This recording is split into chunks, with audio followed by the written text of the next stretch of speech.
自从遇见你啊，就没好事儿。第一次见你，我前男友劈腿了，然后我把包丢在了你那儿。后来见到他跟那女的求婚，现在又被锁在了这天台上。我也没好到哪里去。第一次见你的时候，我本来是跟朋友开开心心去唱歌，没想到被你莫名其妙抽了一巴掌。后来你到诊所拿包的时候，我还被居民缠到，还差点失身呢。还有商场那一次，你要我穿超人装，还抱着一个充气娃娃，现在还很倒霉的被锁在这里。估计咱俩八字犯冲，这老是能凑在一起，躲也躲不掉。这是命吧？哎，你为什么当时不听你爸的，非要做心理医生啊？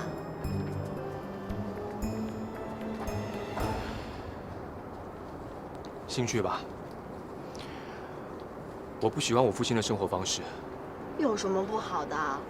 要什么就有什么，不用担心下个月的房租，也不用出去找工作。唯一要做的就是想着每天怎么享受生活。你不懂，那不会快乐的。你知道吗？你这就是矫情。像你这种生下来要什么就有什么的人才会这么说。要是什么都没有，你试试。我估计现在心理诊所的房租还是你爸给你交的吧？你想要的生活，不都还基于你爸给你的一切？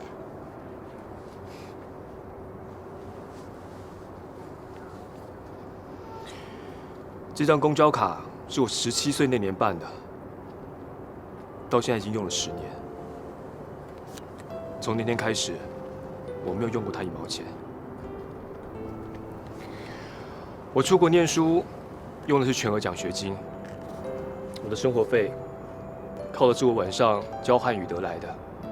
心理诊所本来就是一个比较新的行业，起初真的很困难。我还记得当时诊所缺钱，我向我身边的朋友借了一轮，唯独没有向我父亲开口。不是亲爹吧？是亲爹。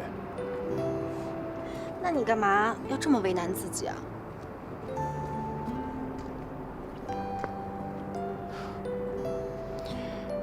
难道你想成为另外一个人的复制品？还是你想像棋子一样，被人安排走着未来的每一步？因为我不欠他，所以我不需要为他做什么。我不需要为了他的事业去娶谁家的千金，我更不需要像他一样，做任何事情都以钱为出发点。我真的不希望我只是一个商品，随他开价，任他摆布。哎，有酒哎！哎呀，给。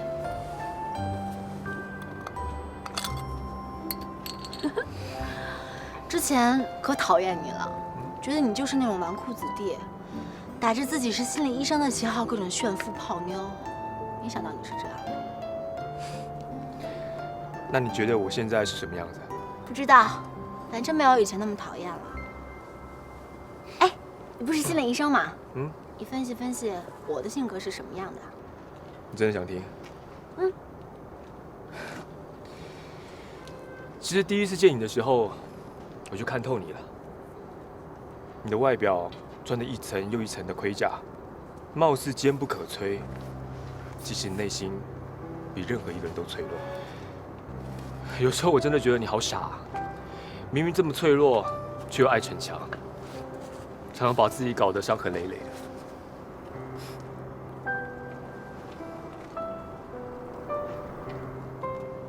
你干嘛一直看着我？我说错了吗？你是第一个说我脆弱的男人。那有礼物吗？那我为了反驳你这句话，我得跟你干了。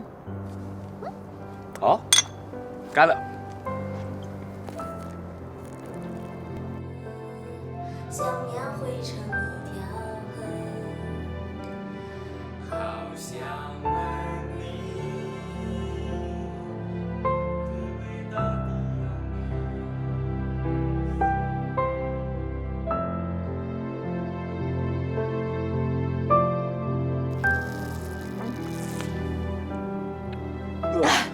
你还敢不敢说我脆弱？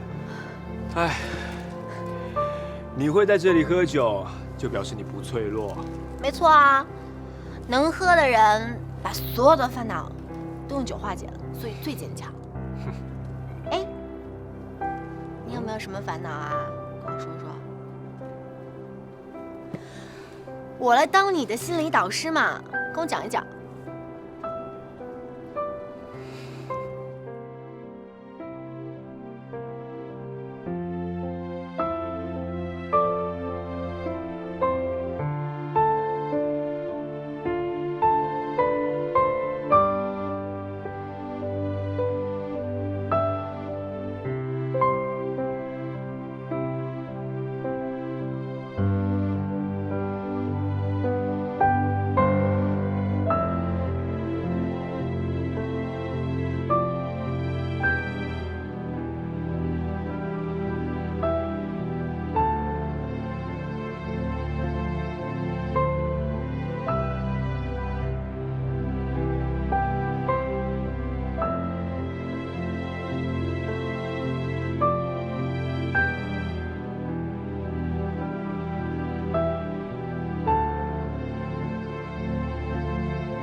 你们几个居然丢下我不管，实在太没人性了。白白姐，你不是去约会去了吗？约什么会？我在顶楼上被锁了一晚上，花钱都是你搞的鬼。那不就是说你跟孟青南两个人孤男寡女、干柴烈火的在屋顶上待了一夜？别胡说八道，烦人。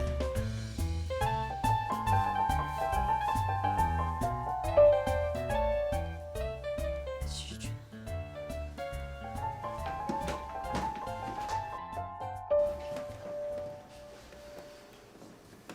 喂，嗨，姐，是我。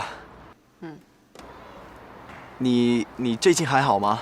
挺好的，怎么了？是这样讲，我有一个事情想你帮个忙。